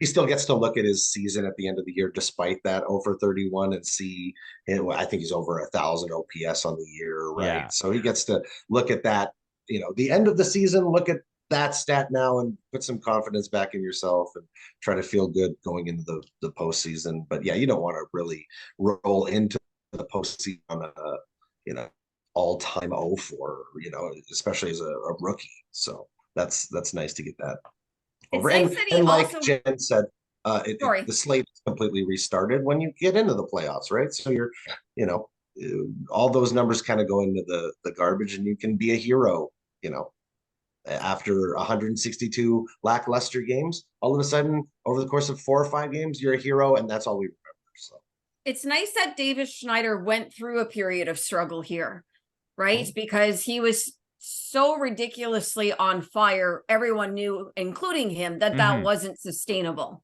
And then when he fell back to earth, he really fell.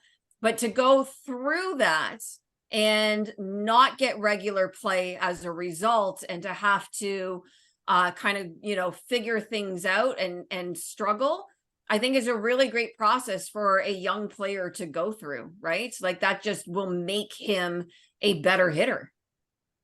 I agree, Jen. I 100% agree with that. Do you think Davis Schneider's on this playoff roster for the wild card? I think he might be. Yeah, I think he's earned a spot. Do you have Cam Eden on your playoff roster, Jen? He is eligible.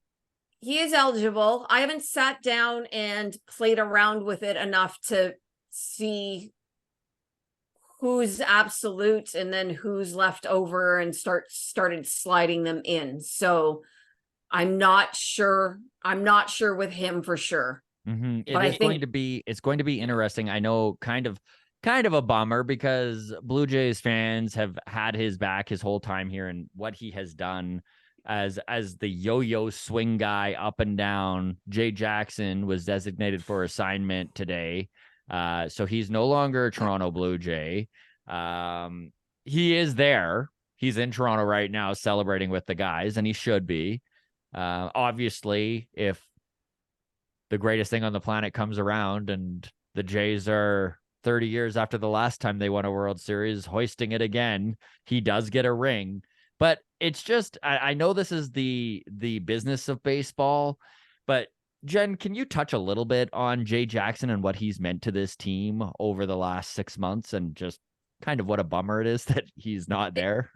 It really is a bummer because not only did he perform well, he's such a good dude, you know, and I mean, you can say that about so many players, but when you factor in the personal stuff that was going on and, you know, every opportunity he had, he was flying to Utah to spend a little bit of time with his son and his partner, and then flying back and putting that out of his mind in order to focus and do what he needed to do to help this team win. Really, you can't say enough good things about Jay Jackson. And it is a bummer. The business of baseball really sucks. It absolutely sucks for so many guys. These, you know, if you're a fringe player, you are at some point in your career probably going to be subjected to the business of the bad end of the business of baseball. And that's definitely what happened here. So, you know, kudos to him, tip of the cap. I really, you know, he helped to solidify that bullpen. And let's be honest, there was a lot going on, you know, with this pitching staff that kind of had to be sorted out at different points in the season.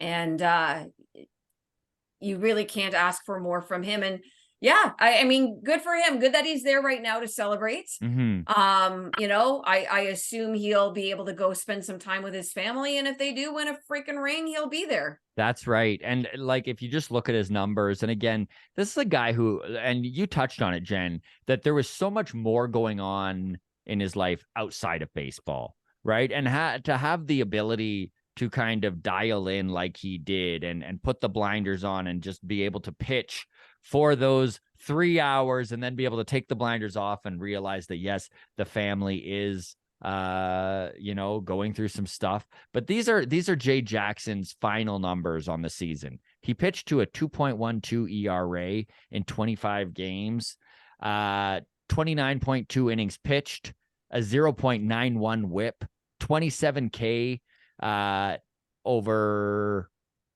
27K and 9 walks over that time, and giving up his opponent's batting average 171. Second lowest average exit velo on the team too, at 87 miles per hour. So you know what?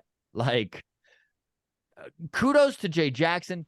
Kudos to Ross Atkins for convincing him to be that guy on this team, because he did have options in the offseason, and he took a minor league deal with the Blue Jays. There were other minor league options out there with teams that were lesser teams where he probably could have been a fixture in the bullpen all year long, with especially the way he has performed. And the fact that he has gone through such trials and tribulations to get to this point, you know, like, he washed up in Mexico. He went over and played in Japan. Like, he's been all over the world. So it is too bad that, anyways, all this spiel is basically me getting to the question, and I'll throw to you here first, Connor. Has Jay Jackson at 36 years old with those numbers done enough to maybe to get a major league contract next year?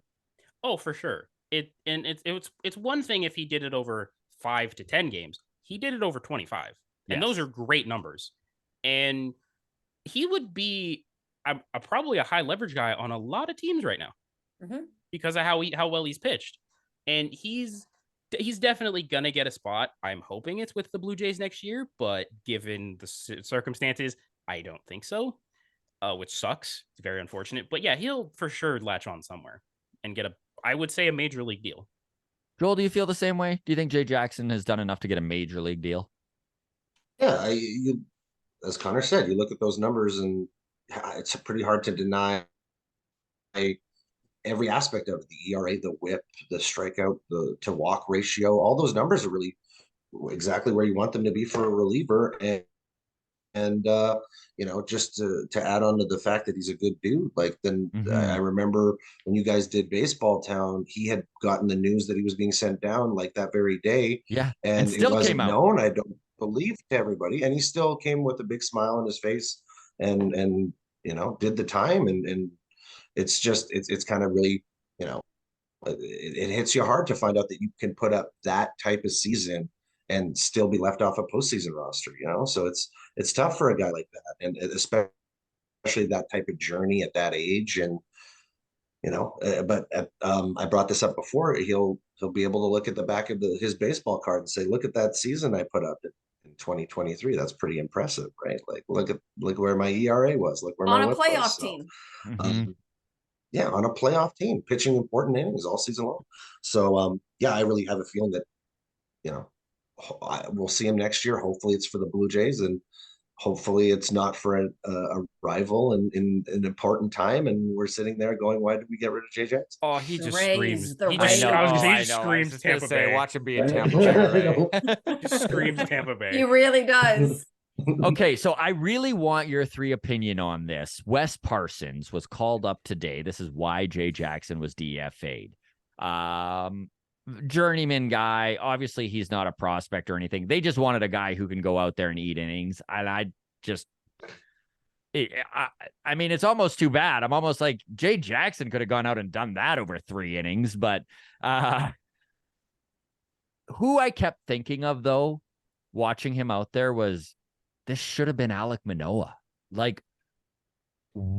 And again, we don't know all the details of what's going on with Alek Manoah, but even just as a positive for him to share in this accomplishment with the team, I think that's really what front office envisioned. And obviously Alek, again, we don't know. We've heard about the injections in the arm. Maybe he is going through an injury. We've also heard reports that he just refused to go. We've heard all sorts of things, and it's really tough to kind of make any firm statements or firm opinions on this because we don't know all the details. But Jen, let's start with you. Obviously, the Alek Manoah saga has ended really on a sour note, but sure would have been nice to see him there throwing 5 to 6 innings rather than some guy who we're probably never going to see pitch in the big leagues again. Yeah, you're right. I mean, we don't know. I think if you read between the lines and the fact that MLB has been involved, and I'm sure MLB PA has been involved, and one side has been pretty quiet. I feel like, I mean, again, they are assumptions, but I'm sure we're all making certain assumptions. It is too bad. Man, it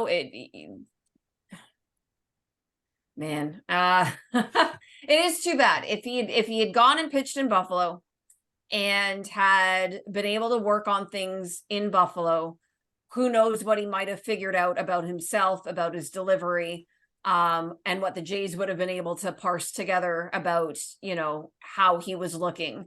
And then, being able to come up and pitch game 162, even though the game didn't really mean anything one way or the other, in terms of making the postseason.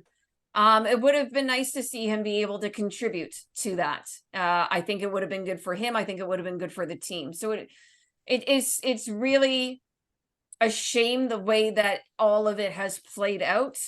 And I think the offseason involving Alek Manoah will be really interesting. Connor, anything to add? No, pretty much that what Jen said is just the fact that he did not want to go to Buffalo. He easily could have pitched in this game and saved them having to DFA Jay Jackson, who could potentially have been and probably should be on this playoff roster at some way, shape, or form. Even more frustrating as I look at the fact that, and listen, Bowden Francis has been excellent. He's put up really good numbers, but Alek Manoah, if Bowden Francis winds up on this playoff roster, and I don't think he'll be in the wild card roster, but I do think there is a spot for him in the division series just as a long man, and with the numbers he's put up. And the Jays do have few guys in that bullpen that can go 2 or 3 innings, so that would be a definite benefit. But it would just seem like the perfect spot for Alek Manoah, a guy who has struggled all year but still gets to celebrate in the playoff experience with the rest of the team. It's just a real downer. Joel, I know you don't know any more on the situation going, but would you What's your guess on where the front office is on him? Yeah, it's all a guess. It's all a guess.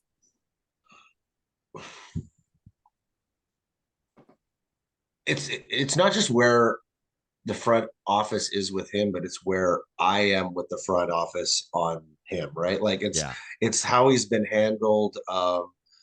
As you mentioned, this one specific game, it's just like there were so many times this year where we ran him out when the games mattered.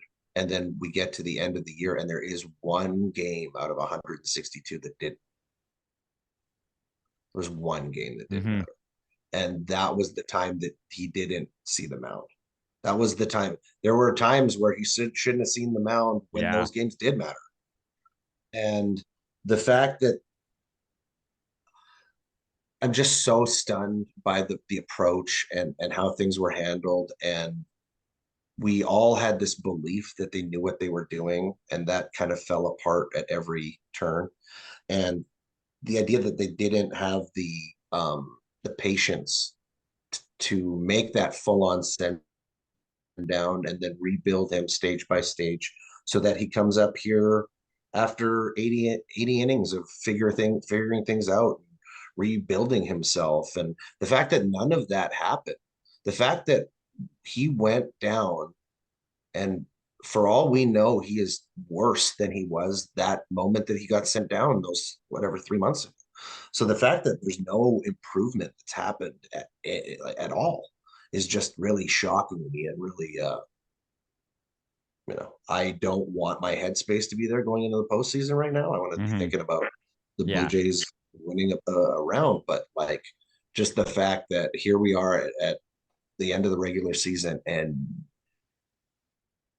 things weren't just, we expected things to be figured out in some way, shape, or form. Instead, we're probably further back than we were when all this big moves happened with him. So it's just kind of showing. So let's switch gears here and go to playoff predictions, because I would love to hear where all of your thoughts are on who the juggernauts in this year's MLB postseason is. Obviously, everyone continues to talk about the Dodgers and Atlanta being a step ahead, and I think that goes without say. You just look at what they have done with runners in scoring position against the top 40 pitchers in all of baseball, and they are Atlanta's hitting has an OPS of 804 against the top 40 pitchers in baseball. Like, they're an elite hitting team against the absolute best. The Dodgers after that come in at 771, and then literally everything is 710 or less after that. Every other team, right? And the Blue Jays, I think, are right around 650, and they finished 9th out of the 12 teams in OPS against the top 40 pitchers. Connor, do you want to start with a favorite for you to come out of the American League and a favorite for you to come out of the National League? And then why don't you even wrap a bow on it for us and tell you who you think's bringing home the World Series? Okay, so on my podcast, we did playoff predictions 2 days ago. All those are out of date now. I hate it because every matchup has changed. Like, literally every matchup. So that was cool. But on that, I surprisingly had the Rangers and the Braves, but I don't anymore. At least in the AL, I still have the Braves because I don't see a team that can beat them. I think even if their pitching isn't there, they can outslug all of their problems because just how they're is set up. And they also they have experience. The entire team is experienced. They've been to the World Series. They won it 2 years ago. And as far as the American League, I want to say Toronto, but my pessimistic side says Baltimore or Houston. But I'll probably say Toronto just to be homer, because I think we have for us personally, I think we have the better side of things, because if we stayed playing Tampa, we'd go Tampa than Baltimore, which disgusts me. But now it's Minnesota and Houston. We've played Houston good all year. Minnesota, we're 500 with. So I think we have a better shot of going there. And I do think we do lose to the Braves, which sucks, but we got there. So Jen? Yeah, Braves were my choice coming out of the NL as well. I think the AL is kind of a toss-up, to be completely honest. Like, if you'd asked me 3 weeks ago, I would have said Seattle. Yeah, seriously. right? So that's not an option anymore. Yeah, I would love to say Toronto just for the fun of it. But I'm still concerned about hitting good pitching in the playoffs. You know, I'm gonna go with Baltimore, not because they're the number 1 seed coming out of the AL, but just because I was on board with them last season and they didn't make the playoffs. Like, I was just so on board with their trajectory that to now see what they were able to accomplish this year, I'm gonna pick Baltimore. Joel, let's hear it, buddy. Yeah, those Baltimore, Atlanta seems like a pretty solid choice. I see Houston still being a team that can surprise you, you know, like going back and getting Verlander and just all that postseason pedigree that they have. You know, Jordan could just be Jordan and take them all the way on his big shoulders. Blue Jays, I feel like if they get out of the first round, that they got a good shot. Like, they got as good of a shot as anybody. I don't think Texas is a team that you want to be too afraid of just because of their pitching injury. The fact that DeGrom's not there, Scherzer's not there, Gray is injured. So they're kind of relying right now on Eovaldi and Dane Dunning. So it's not really like they're not really rolling what I would think. You know, Eovaldi's had a great season this year, but at the same time, it's just I don't think that their pitching is at the level it needs to be at. Their bats are incredible, but I don't think that they can pitch. So yeah, I think that the Jays, if they get out of the first round, they got a pretty good shot. That Braves team was my pick at the beginning of the season. They're probably my pick for the next decade. That they were actually my topic. My topic was going to be, what is the most impressive record that they set this year? Is it home runs? Is it RBIs? Is it strikeouts by Steven Strider? Is it Spencer Strider, sorry. Or is it the 48-70 season by Acuna, right? Like, Yeah. what is the most impressive record? And when was the last time you saw one franchise set so many records, especially an old franchise like that? Not a, you know, like Tampa Bay comes around and they get one guy could go off, hit insane and just set a bunch of records. But a team like the Braves to have franchise records set in stolen bases, home runs, RBIs, strikeouts, when that team had Hank Aaron, Maddox, Smoltz, Glavine, just, you know, the list goes on and on. Like, what is the most impressive record that team has set this season? I love that. We will get to that when we bring up topics here. First, I wish to give my predictions, and then we'll talk some guys retiring. I'm going off book NL here because, well, not off book. I'm still going to pick the Dodgers, but there's just some romance around that team as Clayton Kershaw seems to be winding up his career. Mookie Betts is having his best year since he won a World Series with the Boston Red Sox. They have managed to fill hole after hole with young players, and they've done really well. James Outman has been a bit of a revelation for them at the back end of that batting order. They've had guys that just continually can move around the diamond and still not affect them defensively. The fact that Mookie Betts is playing second base, shortstop, and center field whenever they want him to, like, it's insane. Obviously, the Braves are going to be tough to get past, but we watched some crazy things happen last year.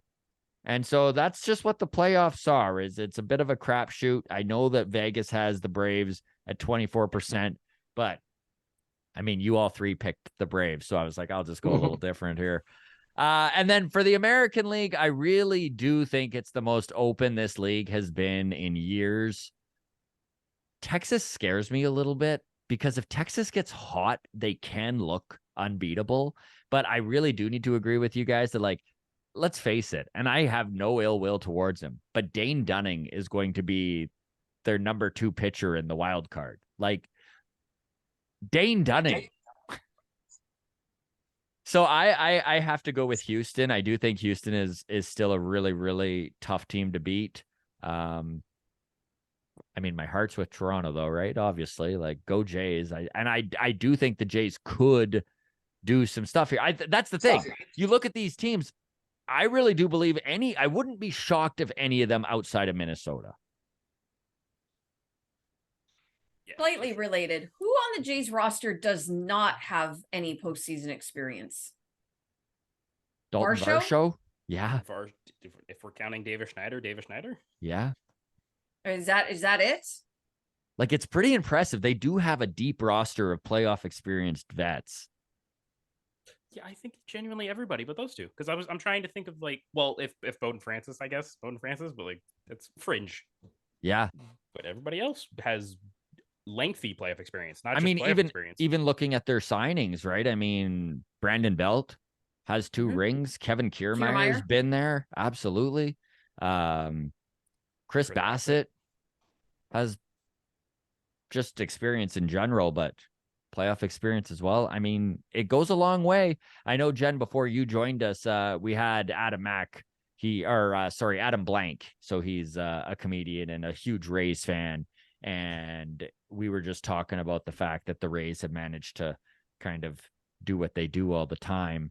But that when you Frankenstein a team together the way they do, that yes, over 162, you can build a team that way, but for whatever reason in the playoffs, they haven't seen that sort of success.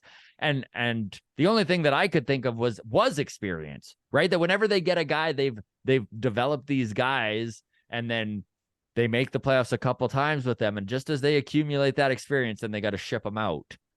I think experience might be part of it. I think over 162, you can also shift guys in and out of different positions within the lineup or different roles. But in a 2-game wild card series or a 7-game, like you can't necessarily, there isn't that as much, you're not playing around as much with what you're doing. I think that might also factor in as well. Okay, let's before we get to topics, let's talk the fact that there are some big time names that are probably retiring this year. Canadian Joey Votto may have played his last game. Got ejected.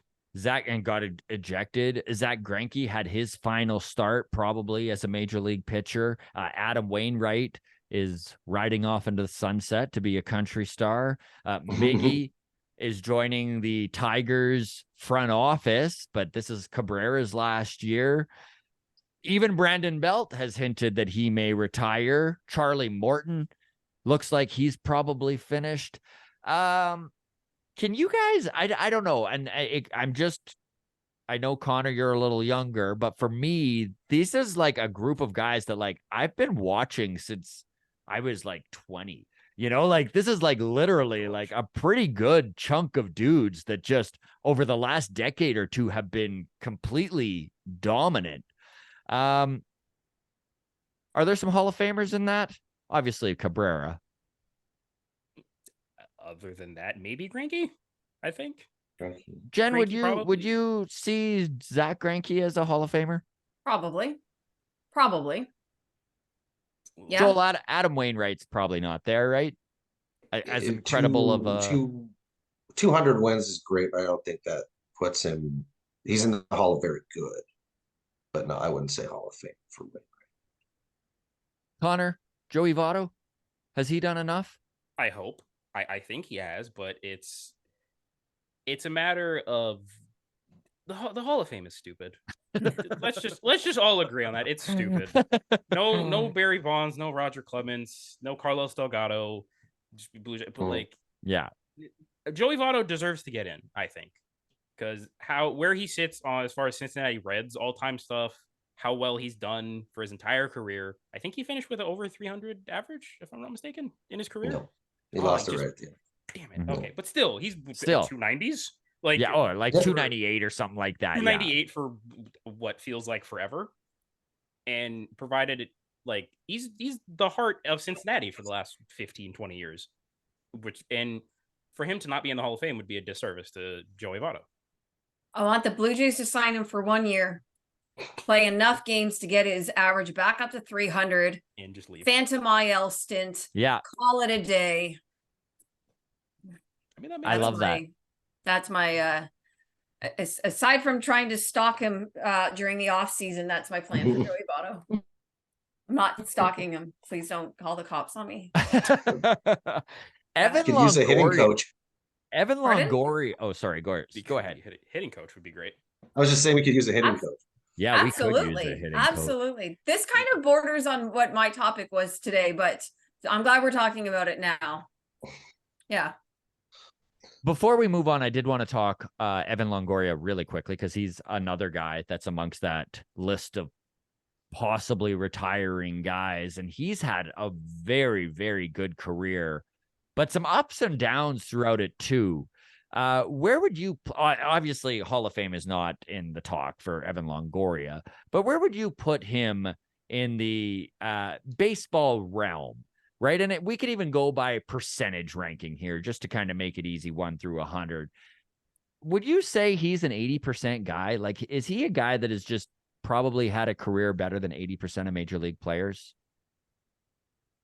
Yeah, I think he falls in that like territory with me for like with like Andrew McCutchen and like Russell Martin. Great comparables. As far as guys that were like really good, you've had, in the case of McCutchen, an MVP season, but you've had some ups and downs that have kind of probably kept you out of the Hall of Fame. And that's kind of where I fall with Evan Longoria, because he's had a great career, but he did have those down years with San Fran. Mhm. He's kind of bounced around a lot of places. And now it's kind of just, no, you're a really good player. People will remember you, but you're not going to go in the Hall of Fame. Yeah. Here's Cool. 2 more: Nelson Cruz and Madison Bumgarner. Yeah. Oh, Madison There's Bumgarner. 2 more that kind of sit in that department of having really amazing careers, but just not Hall of Fame. And I would take that. Like, I think most players would absolutely take that. You're not going to be in the Hall of Fame, but you're going to be, you're going to have some down years, some years that really suck professionally, but you're going to have some great years. And when people say your name, the great years are probably the ones that are going to pop into their mind first over the bad years. I'd take that career all the time. Mm-hmm. Agreed. And for a guy like Madison Bumgarner, the championships, what San Francisco put on his shoulder, to have that on your resume and to be able to look back on that and say, I pretty much won a World Series by myself. And that isn't that's- that the truth, Joel? Like, that's the thing, is that 2014 playoff run, I can't think of a comparable to what Madison Bumgarner did. Yeah, it's up there for what I've seen in my lifetime. Yeah. Nelson Cruz too. I know you guys brought that up, but like, just some really like big time guys are calling it quits in 2023. It's pretty wild. Okay, let's move on here. Let's get into some topics. Anyone in particular want to start us off? So my topic was going to be, sorry. No. That's fine. Perfect. No, that's fine. Honestly, Just give it a I run. should be That's fair. directing traffic here. That's fair. No, it's honestly fair. It's fair. Go ahead, Jay.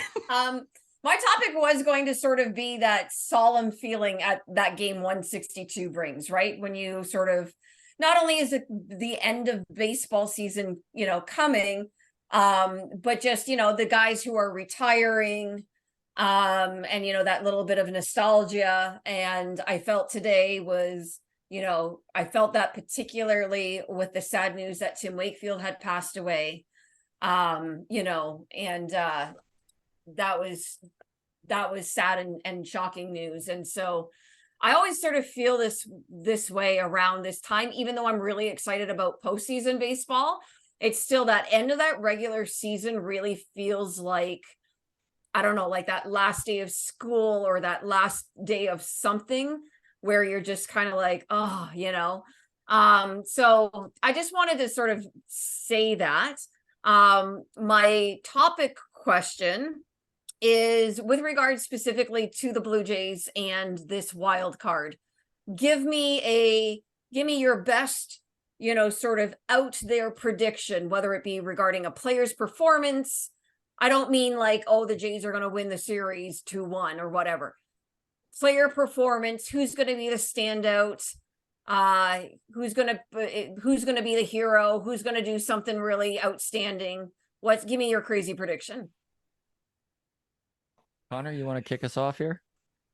All right, I'll just go all the way out there. He's had big moments against Minnesota already this year. He's going to do it again. Kevin Biggio is going to do something.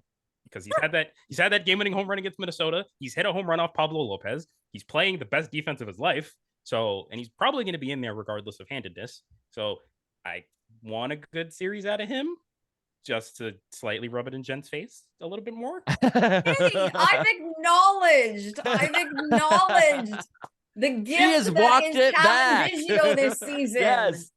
Oh, I've just, it's small thing. I just appreciate everybody trying to be like, is Kevin Biggio an everyday player now? Is he really good? I'm like, I've been saying this. I have died on this hill. You don't get to do this now. I've died on this hill. But yeah. I'm really go ahead, Joel. Sorry, no. No. Go ahead. Okay. Okay. I'm honestly excited about Brandon Belt. I think Brandon Belt, we could expect big things out of him, and I'm also expecting big things out of Kevin Kiermaier. I think Kevin Kiermaier is going to literally run through a wall for this team. This is the time of year where we're going to see Kevin Kiermaier take it to a whole nother level, because you know what? He knows he's been injury prone. He knows that he needs to look after his body. And I think that the restrictor plates are coming off, and we're going to see some big time baseball stuff out of KK. Let's hope the restrictor plates are on when there's a shallow fly ball and he sees Bo Bichette running at him. Okay. Yes. Connor, shut your mouth. All right. Why are you bringing that up now? You never know.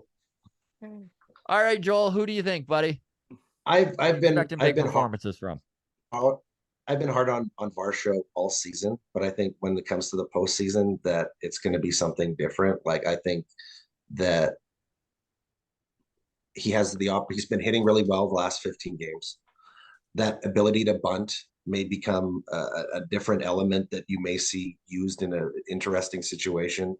And the defense can come and surprise you and make an amazing play to save a game. So I've been hard on him because I wasn't a fan of the trade, but I feel like he's got an opportunity to make us forget that trade was perceived so negatively for the last little while. And his style of play can really shine in a postseason. The postseason, the way that you have to play, defense, running, being able to bunt. If it comes down to that, and we see a bunt that turns a game around, he's the guy to do it. So, Jen, who do you see as a big time playoff hero on this team? Just to clarify, we are talking about bunting for a base hit, yes? Yes. Okay. All right. No, Jen's I like, just got no told sack bunts regardless of time or score. I just got told numerous times over the last 24 hours that I don't possibly know anything about baseball because I don't like sack bunting. So I just wanted to clarify. Sack bunting is dumb. Just thank you.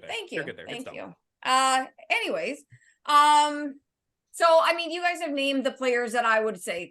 I have not seen a dude more excited than Kevin Kiermaier.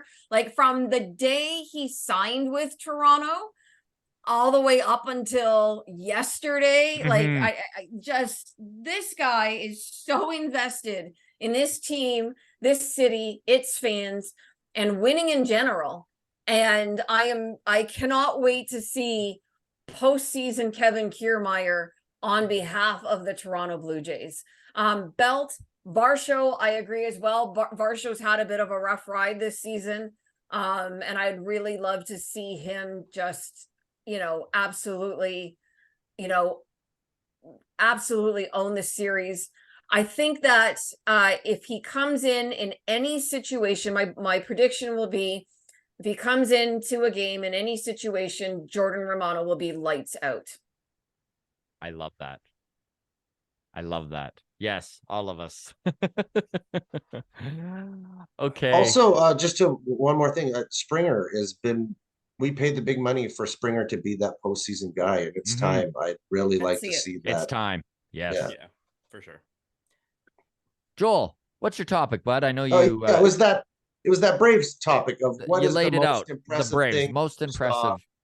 Yeah, that is it. Is it striking out more people than Greg Maddux, Smoltz, Glavine ever had, the way Strider has?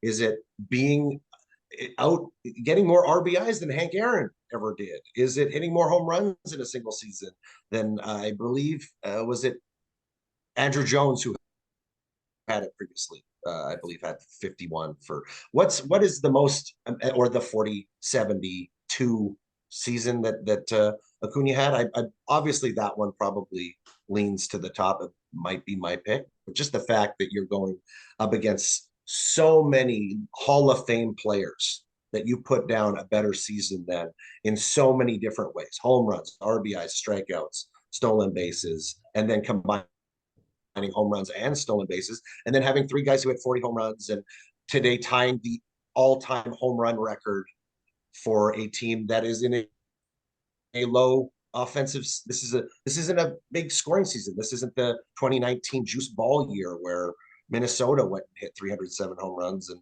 16 teams set franchise home run records that season. This is just like, which one is the most impressive? Can I jump in? Oh, go ahead. Yes. Yeah. The home runs is what impresses me, and not just Matt Olson and the fact that he's hit more than Hammer and Hank, and which is also incredibly impressive. I just mean the power up and down that lineup is literally jaw-dropping.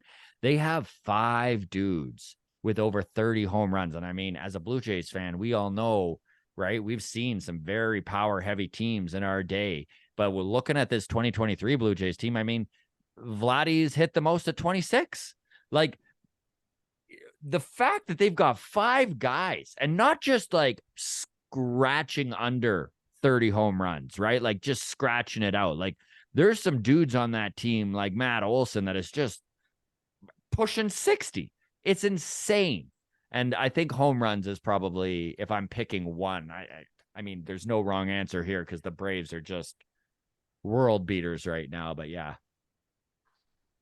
I'm going to go with RBI, simply because I see that as a team stat. And so players have to be on base in order for other people to drive them in. And so you're looking at a lineup that not only hits home runs, but gets on base. For me, it's a stat that I don't think anybody's mentioned.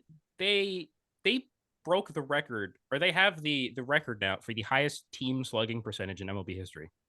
Wow. It was over 500 as a team. Hence all the home runs. But like, having a 500 slugging for one player is ridiculous. Exceptional. Yeah. That's crazy. As a team, you have 500. And like, they're ridiculous. And they're all locked up long term. And this doesn't even mention like Matt Olson barely got talked about, and he hit 55 home runs. Like, Sean Murphy is hitting 7th in that lineup. Michael Harris, who was like rookie of the year, like he's just batting 9th in that team. Marcell Ozuna, terrible guy, had a career resurgence. Yeah, 40 bombs. 40. Like, oh, it's just gonna Ozzy Albies. Yeah, no, I know Ozzy Albies. It's like Austin Riley. Yeah, it's gonna be so funny when they lose in the DS. Like, makes no sense. Connor, what's your topic, buddy? My topic, I guess, is a very simple one. This team the Blue Jays have had a lot of ups and downs this season, but what has been like your one like big favorite memory that you've had with this team this year? I guess I'll start. Obviously the one that I bring up every single chance I get is that Kevin Biggio home run against the Minnesota Twins. I had a minor heart attack at work when that happened, so that was something very cool. But then there was also the home opener with like Kevin Kiermaier and like stuff like that. But yeah, what are your favorite moments that we've seen this year from them? Vladdy home run derby. Okay. Yeah. What immediately he won. That's not really a team thing, but it's a. I was there. I was there at the home run derby, and it was magic. It was very, very cool. Jen, do you have a moment off the top of your head? No, I don't. I actually don't have one off the top of my head. And I don't know why. I'll give you a few more minutes then, because I do have one, and I know that this is recency bias, but honestly, what we have gotten out of Chris Bassett this season has been absolutely incredible. And to watch John Schneider give him the opportunity in that Friday game to go out there and get those last 2 outs in the 8th inning to push his total innings pitched to 200 and just how much the team was excited for him for that milestone and that career high in innings, and the fact that there was such a feeling of camaraderie. It really warmed the cockles of my heart, if you will. I really was like, you know what? This is awesome. Like, good for them. Good for John Schneider for giving him that opportunity. There was no need to do that. That was literally a tip of the hat towards Chris Bassitt. And yeah, it was pretty cool. Yeah, I still don't have a moment. I really don't. My brain doesn't work that way. Fair. It just doesn't. That's fair. David Okay. Schneider start. Well, Yeah. that I mean, David Schneider in Boston, like that was a big one. I mean, you could look at that and make an argument that he saved the season, absolutely. He absolutely did. right, in Boston, right? So that's as good a moment or as good a little snapshot as any of this season, right? Because a dude you don't expect, rookie call up, having such a huge impact for a bunch of veterans, who kind of were in it and had stepped in it. I mean, and he sort of bailed them out. And that really was a turning point. Sweeping Atlanta. Yeah. Sweeping Atlanta, yeah. I think, was a really, there were so many frustrations and so many inconsistencies, but watching them do that was a lot of fun. Yeah, for all the greatness Atlanta has, they were the only team they haven't beaten in 3 years in the entire league, which is crazy. So my topic, and this is how we'll end things, obviously today, very sad news, and Jen, you touched on it, that knuckleballer Tim Wakefield passed away, a brain tumor, I think it was, or cancer, whatever it was. It was Brain cancer. Yeah, brain cancer. And my topic is, I mean, Tim Wakefield, what a story, right? High prospect in the Pirates system. He hit AA, and basically they took him aside and were like, you've kind of peaked here, kid. Like, if you wish to continue on, you better find another way of doing it. And that's when he really buckled down and started concentrating on throwing the knuckleball. And we all know the storied history he has. He has World Series ring attached to his name. And you know what? Arguably one of the best knuckleballers of all time. Maybe former Toronto Blue Jay R.A. Dickey rivals that. But like, just a very, very successful career with a pitch that we don't see very often. So my question is, can you folks see a knuckleballer having a place in Major League Baseball and dominating like Robert Allen Dickey or a Tim Wakefield did? Or are we too velo heavy at this point? Is this an art form that's maybe gone from the game? I think there's an opportunity for it to come back. The pitch is a very inconsistent pitch, so it is pretty much giving into inconsistency. It's a tough. Even you can be the most dominant ever, and then on another night, dependent on factors that are not really on you and more stadium based or humidity based or whatever, combination of effects that are having altering that ball. But I do believe that when you look at and you see how many people are injured trying to top out on spin rate, when there's a way to be successful with literally 2 RPM. So I would love to see it. There's just something special about watching a guy throw one pitch over and over and over and over and over again. It's just completely contradictory to the entire game. And I really miss, I miss those beautiful years of seeing Wakefield and Dickey and just having those consistent knuckleballers in the league. So I hope that it isn't dead and that somebody is able to resurrect it. And we see it again. It has been a while, though. It has been a while. I like that you use the term art form, because that really is what it is, versus just trying to throw as hard as possible and then find secondary pitches to complement that. It really truly is an art form, something that you would have to develop and work on and have full faith in order to actually, try to make your living that way. And I think that the average hitter, like it would have trouble against a really good knuckleball, right? Like, I think it could be very effective. Guys are so used to seeing velocity nowadays, all through the minors, that I think if you had somebody throwing this weird, unpredictable pitch that doesn't spin and whatever, I think guys would have trouble hitting it. I think it would take an act of somebody being told, like, change or you're out of baseball. Like, I don't think any guy is going to just suddenly decide on his own, I want to be a knuckleballer. I mean, R.A. Dickey, the story of Dickey is just mind-blowing to me. He's one of my favorite ball players ever, just because the obstacles thrown his way, most guys would have just quit, right? Like, drafted incredibly high in his draft year, makes Team USA, finds out that he doesn't have a ligament in his elbow. Like, that was the thing that was just, that's what changed his careers. They're like, not only do you not, like, it's not like you have damage to your ligament, it's not there. You're going to ruin your arm for life if you keep pitching the way you're pitching.